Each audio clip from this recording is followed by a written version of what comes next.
আমার একটা ফ্রেন্ড ছিল, নাম বলার দরকার নাই, ওই ফ্রেন্ড মানে হঠাৎ করে একদিন ফোন দিল যে আমার বাসায় আসবে। আমি বলি, ঠিক আছে তাহলে আস।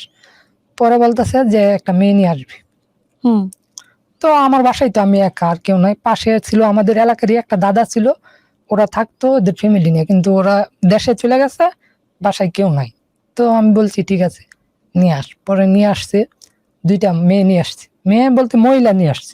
তো নিয়ে আসার পর মানে এটা তখন বয়স কত আপনাদের? আমার বয়স তখন 16 হবে। আপনার ফ্রেন্ড নিয়ে আসছে হ্যাঁ আপনার এইজের? হ্যাঁ।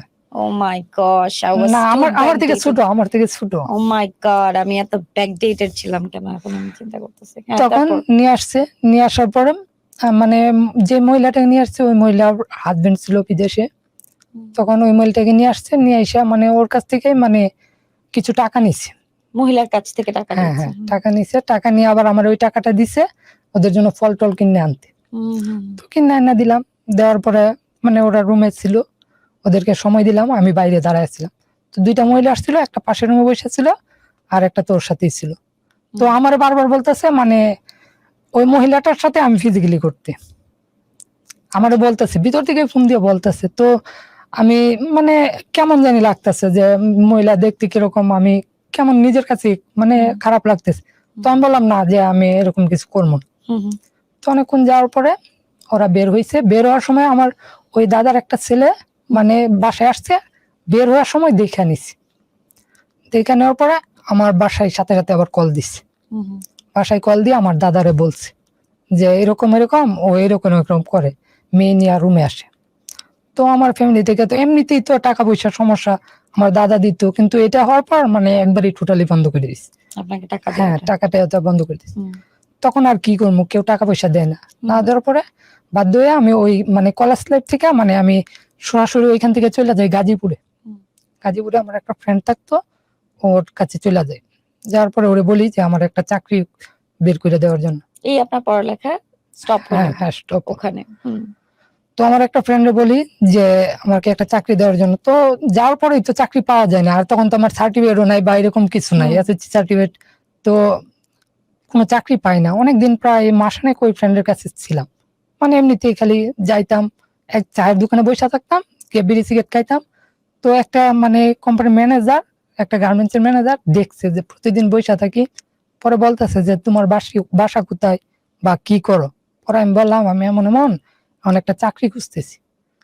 পরে বলতেছে আচ্ছা তুমি কালকা তোমার জন্ম নিবন্ধনের কাগজ টাগজ নিয়ে সার্টিফিকেট নিয়ে তুমি আমার কাছে দেখা করি। পরে আমি বলছি ঠিক আছে। আচ্ছা, পরের দিন গেলাম, যাওয়ার পর উনি আমার ভিতরে একটা চাকরি দিল। চাকরি দেওয়ার পরে মাসখানেক করার পরে আমার ফ্রেন্ড আবার ওষুধ কোম্পানিতে চাকরি করতো, এক্স ফার্মাসি গাজীপুরে। তো তারপর ওইখানে আবার লোক নিব, তো আমার বন্ধু আবার ওইখানে আমার ঢুকাই দিছে। ঢুকাই দেওয়ার পর মানে মাস 3 যাওয়ার পর ওইখানে একটা মেয়েকে আমার ভালো লাগে। ওইখানে একটা মেয়েকে ভালো লাগে, পরে প্রপোজ করি, এক বড় ভাইয়ের মাধ্যমে প্রপোজ করি। প্রপোজ করার পরে মেয়েটা রাজি হয়। মেয়েটা রাজি হওয়ার পরে মানে ওর সাথে ভালো রিলেশন ছিল অনেকদিন। যাওয়ার পরে মানে ওকে রুমে নিয়ে আসি। রুমে নিয়ে আসি ওর সাথে ফিজিক্যালি হয় প্রায় মানে। আচ্ছা, I am sorry to bother, sorry to interrupt you, is this your first time? হ্যাঁ, ফার্স্ট। আচ্ছা, ঠিক আছে। ওর সাথে ফিজিক্যালি হয়। এটা হচ্ছে জীবনে প্রথম আপনি এরকম একটা কাজ যে ইনভলভ হলেন। হ্যাঁ, তারপর মানে ওকে আমি মানে 2 দিন পর পরই নিয়ে আসতাম, প্রায় মাস 2 মানে ওর সাথে এরকম ফিজিক্যালি হইলো। তারপরে মেয়েটার তরফ থেকে কোনো সে ছিল না? না না, মেয়েটার তরফ থেকে না না, ও ভাবছিল যে ওকে তো আমি বিয়ে করবো, ওরকম আশ্বাস দিছি।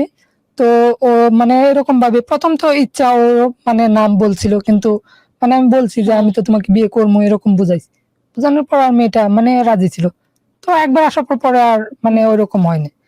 তো অফিসিয়ালি সবাই মানে আস্তে আস্তে ব্যাপারটা বুঝতে পারতো, মানে যে আমিও ওভারটাইম করি না, 4টায় চলে আসি, ও চলে আসে।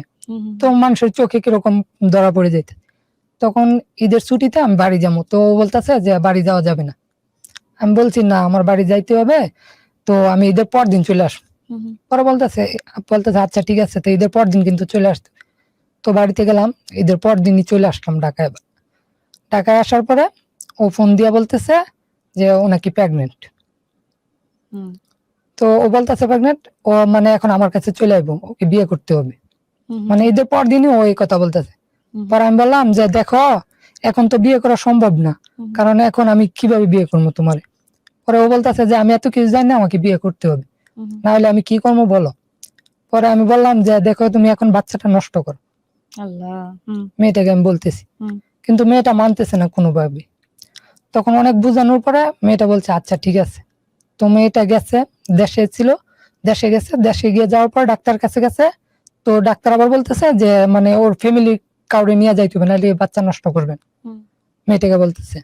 তো আবার আমার ফোন দিয়া বলতেছে যে ডাক্তার এমন এমন বলতেছে। আমি কই ঠিক আছে, তাই তুমি কারে ফোন দিবা, তোমার বাড়িতে কাউরে ফোন দাও। তো ওর বড় আপু ছিল, বড় আপুরে কল দিছে, কল দিয়ে আমারে ফোন ধরাই দিছে। পরে আমি বললাম যে আপু দেখেন এমন এমন তো হয়েছে, ভুল হয়ে গেছে, এখন মানে ওরে তো আমি বিয়ে করবো, কিন্তু এখন যে পরিস্থিতি এখন বিয়ে করা সম্ভব না, আমি কিছুদিন যাওয়ার পরে ওরে বিয়ে করবো, এখন আপনি যে কোনো একটা ব্যবস্থা করেন। তখন ওই আপুটা মানে ডাক্তারখানায় নিয়ে গিয়ে ওর বাচ্চাটা নষ্ট করেছে।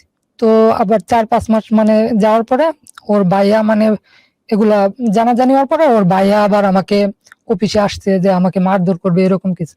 আর আমি তখন এরকম ছিলাম যে আমি ফ্যামিলিতে কোনো টাকা পয়সা দিতাম না, যা ইনকাম করতাম তা মানে খরচই করতাম, বন্ধু বান্ধব নিয়ে বা যে জায়গায় ছিলাম ওই জায়গার স্থানীয় পোলাপান নিয়ে খরচ করতাম, মানে বড় বড় যারা আছে তাদের সাথে চলাফেরা করতাম।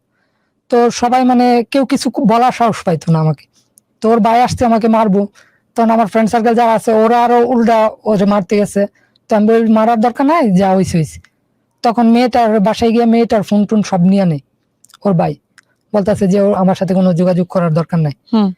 তখন ছেলেটা আবার ওই ওই ফোন থেকে মানে নাম্বার নিয়ে আমারে কল দেয়, আমাকে দাওয়াত করে ওদের বাসায় যাওয়ার জন্য। তো আমি তো বুঝতে পারি যে আমি কেন ওদের বাসায় যাবো। তো আমি বলি না, যে আমার কোনো প্রয়োজন নাই, বাসায় যাও। তো মেয়েটা আবার অফিসে গিয়া অন্য মেয়েদের ফোন দিয়ে আমার কল দিয়া বলে।